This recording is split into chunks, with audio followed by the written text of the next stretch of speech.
LCM और HCF. देखो LCM की फुल फॉर्म क्या होती है? Lowest common multiple. ठीक, लोएस्ट कॉमन मल्टीपल। लोएस्ट का मतलब होता है छोटा से मतलब छोटा, कॉमन का मतलब ओवेनेस्ट, और मल्टीपल का मतलब गुणनखंड। ठीक, लोएस्ट कॉमन मल्टीपल मतलब छोटा से छोटा गुणनखंड, जो वह छोटी से छोटी संख्या जो दी गई सभी संख्याओं को मतलब दी गई सभी संख्याओं से कट जाए, दी गई सभी संख्याओं से कट जाए, वो आपका क्या होता है? एलसीएम। जो दी गई सभी छोटी छोटी संख्याओं से कट जाए वो आपका एलसीएम होता है। और एचसीएफ का मतलब होता है हाईएस्ट कॉमन फैक्टर। एचसीएफ का मतलब ये होता है कि वह मतलब बड़ी से बड़ी संख्या जो दी गई संख्याओं को काट दे, वह बड़ी से बड़ी संख्या जो दी गई सभी संख्याओं को काट दे, वो आपका होता है एचसीएफ। जैसे 2, 4, 6। इसका आपसे पूछा जाए एलसीएम क्या होगा? ठीक, तो देखो इसका अगर एलसीएम बनाओगे तो बच्चा वाला मेथड होता है 2, 4, 6। जैसे सबसे छोटी संख्या 2, 2 से काटेंगे 2 एकम 2, 2 दूनी 4, 2 तियां 6। फिर 2 से काटो 2 एकम 2 और 3, फिर 3 से काट दो 1, 1, 1। ठीक, अब क्या करते हो? 2 गुणा 2 गुणा 3, 3 दूनी 6, 6 दूनी 12। ये तो हो गया आपका एलसीएम। ठीक, लेकिन अब देखो हमेशा याद रखना जो आपकी सबसे बड़ी संख्या हो, ये देखो जो सबसे बड़ी वाली संख्या है उसमें छोटी वाली दोनों संख्याओं को भाग जा रहा है। जैसे 4 है, 4 का भाग 6 में नहीं जाएगा, 2 का आपका चला जाएगा, 6 में नहीं जाएगा तो 6 का पहाड़ा पढ़ो, 6 दूनी 12 कहीं पे लिख लो। 12 में देखो 4 का भाग जा रहा है, 2 का भी जा रहा है और 6 का भी जा रहा है, तो आपका एलसीएम हो जाएगा 12। ठीक, और यहीं पे अगर लिख दिया जाए 2, 4, 6 और 8, इसका आपसे पूछ लिया जाए एलसीएम क्या होगा, तो क्या बताओगे? देखो सबसे बड़ी संख्या क्या है आपकी? 8। 8 में देखो 2 का भाग जा रहा है आपका, 4 का भी जा रहा है, लेकिन 6 का नहीं जा रहा है, तो 8 का पहाड़ा पड़ो, 8 दूनी 16। 16 में 6 का जाएगा, 4 का चला जाएगा, 2 का चला जाएगा, लेकिन आपका 6 का नहीं जाएगा, तो फिर 8 तिया 24। अब 24 में देखो 24 में आपका 8 का भी चला जाएगा, 6 का भी चला जाएगा, 4 का भी और 2 का भी, तो आपका इसका एलसीएम हो जाएगा 24। ठीक, जैसे आपसे पूछा मैंने 15, 5 और 25, इसका पूछ लिया जाए आपसे एलसीएम क्या होगा, जिसमें देखो सबसे बड़ी संख्या क्या है आपकी? 25। 25 में आपका 5 का तो भाग जा रहा है, लेकिन इस 15 का नहीं जा रहा है, तो 25 का पहाड़ा पड़ो, 25 दूनी 50। 50 में आपका 5 का चला जाएगा, लेकिन 15 का नहीं जाएगा, तो फिर 25 तियां 75। अब 75 में देखो 75 में आपका 25 का चला जाएगा, 5 का भी चला जाएगा और 15 का भी चला जाएगा, तो आपका एलसीएम कितना हो जाएगा? 75। LCM clear. अब आते हैं एचसीएफ पे। एचसीएफ क्या होता है? जैसे 2, 4, 6 और 8, इनका आपको बताना है एचसीएफ। एचसीएफ क्या होता है? तो इसका एचसीएफ तुम्हें निकालना है, तो इसका एचसीएफ कैसे निकालोगे? वह एचसीएफ का मतलब क्या होता है? वह बड़ी से बड़ी संख्या जो दी गई सभी संख्याओं को काट दे। एलसीएम होता है कटना और एचसीएफ होता है काट दे। तो देखो सबसे बड़ी संख्या इसमें क्या है? 8 है, इन सभी संख्याओं को काटेगा नहीं, बड़ी संख्या है तो भाई छोटी संख्या को कैसे काट देगा? 8 होगा नहीं।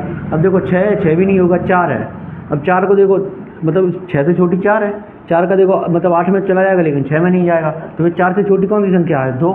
2 का देखो 4 में भी जा रहा है, 6 में भी जा रहा है और 8 में भी जा रहा है, 2 सभी संख्याओं काट रहा है, तो इसका एचसीएफ कितना हो जाएगा? 2। यहीं पर अगर मैं लिख दूँ 2, 8, 12 और 16, इसका आपसे पूछ लिया जाए एचसीएफ कितना होगा? इसका एचसीएफ देखो सबसे बड़ी संख्या 16 है, 16 में भाग 12 का जाएगा नहीं। अब 12 है, 12 के बाद 8 है, 8 का भाग 16 में तो चला जाएगा, लेकिन 12 में नहीं जाएगा ना 2 में जाएगा, तो फिर इससे छोटी संख्या क्या है आपकी? 2। 2 का भाग 8 में भी जा रहा है, 12 में भी जा रहा है और 16 में भी जा रहा है, तो जिन सब मतलब 2 का भाग सभी में जा रहा है, तो इसका एचसीएफ कितना हो जाएगा? 2 है। अब देखो इसकी जगह पर अगर जो मैं ऐसे लिख दें 5, 10, 15 और 25, इसका आपसे पूछ लिया मैं एचसीएफ, तो एचसीएफ इसका कितना होगा? इसका HCF कितना होगा? देखो सबसे बड़ी संख्या आपकी कितनी है? 25।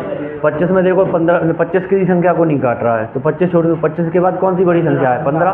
15 का भाग तो 25 में नहीं जाएगा, नहीं छोटी संख्याओं में जाएगा, तो 10 का भी नहीं जाएगा। तो सबसे छोटी संख्या क्या? 5। 5 का भाग देखो 10 में भी जा रहा, 15 में भी जा रहा और 25 में भी जा रहा, तो आपका HCF कितना हो जाएगा? 5। ठीक, HCF और LCM निकालना क्लियर। अब बात आती है LCM और HCF, LCM and HCF of fraction, भिन्नों का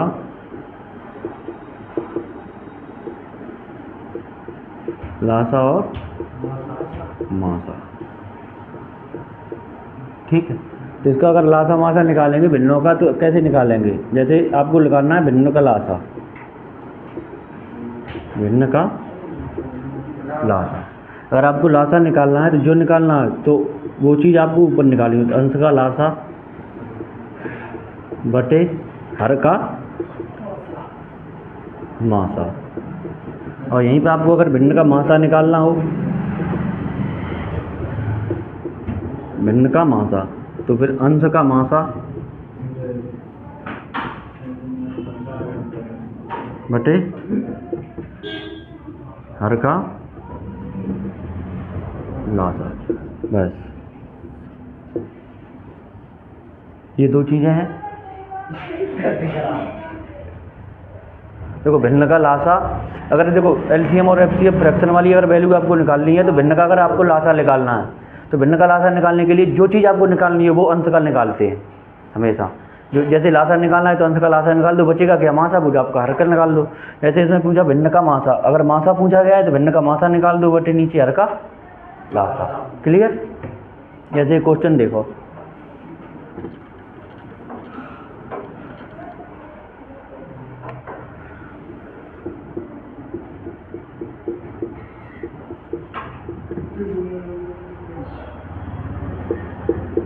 इसका आपको निकालना है लासा। ठीक, लासा निकालने के लिए क्या करेंगे भाई? अंश का लासा बटे हर का मासा। अब देखो अंश का लासा निकालना है तो 2, 4 और 6 ये अंश हैं आपके, इनका आपको निकालना है लासा। लासा निकालेंगे तो देखो सबसे बड़ी संख्या 6, 6 में देखो 4 का भाग जा रहा है, नहीं जा रहा है, तो 6 का 2 गुना करो, 6 दूनी 12। 12 में आपका 4 का भी जा रहा है, 2 का भी जा रहा है और 6 का भी जा रहा है, तो आपका LCM तो हो गया 12। अब नीचे वाली संख्या को निकालना मासा। मासा में 3, 5, 7 तीनों अभाज्य संख्याएं हैं, तो तीनों का मासा अगर निकालेंगे तो कितना होगा? 1, और 1 का किसी संख्या में भाग देते हैं तो इसका मान कितना आ जाता है? 12। इस तरह से आपकी निकलती है लासा मासा। क्लियर?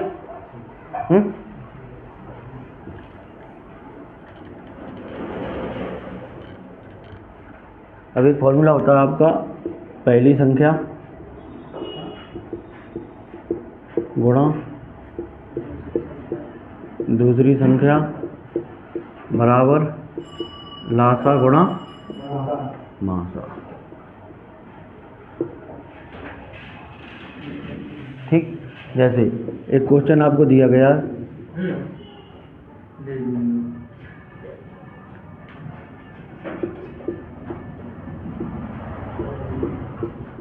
पहली संख्या 42 तथा दूसरी संख्या 84 है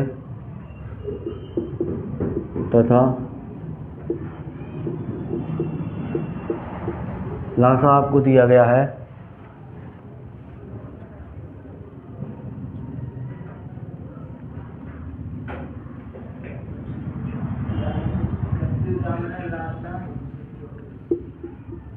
420।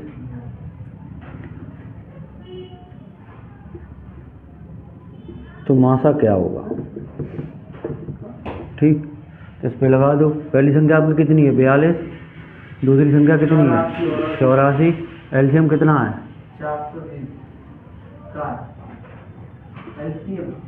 420। HCF आपको निकालना है। ठीक, 42 दाई HCF देखो 42 दाई 420 और 10 का इसमें भाग दोगे तो आपको कितने आ जाएगा 8.4। तो ऐसे अब आपका कितना आ जाएगा 8.4।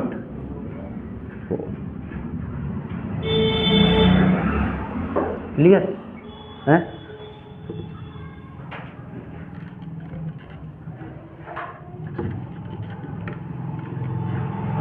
जैसे अब क्वेश्चन एक बनता है, दो संख्याओं का अनुपात 2:3 है तथा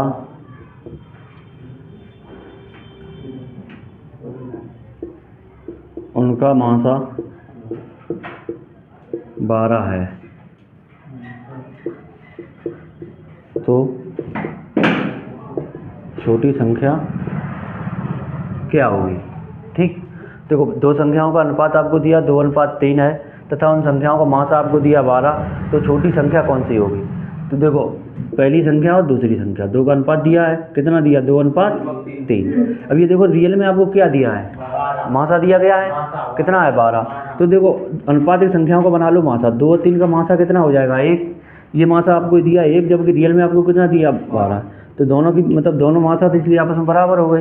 तो एक की वैल्यू कितनी है 12, आपसे पूछा क्या गया छोटी संख्या, जब एक की वैल्यू 12 है तो छोटी संख्या क्या है इनमें 2 है, तो 2 की वैल्यू कितनी होगी, तो 2 गुणा 12, तो 12 दूनी 24। और यहीं आपको पूछा बड़ी संख्या क्या है, तो इसमें कितने गुणा कर देते 3 का, तो आपको आंसर कितना आ जाता 36।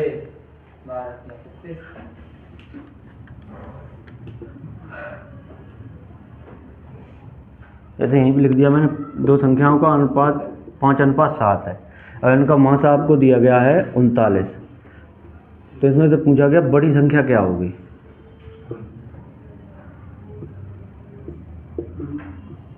बड़ी संख्या क्या होगी, देखो पहली संख्या और दूसरी संख्या, पहली संख्या कितनी है 5:7, इनका दोनों का आपको मासा दिया गया है 39, तो अनुपातिक संख्याओं को बना लो मासा, 5 और 7 का मासा कितना होगा 1, और जबकि 39 आपको रियल में कितना दिया है 39, एक की वैल्यू 39, बड़ी संख्या पूछी गई।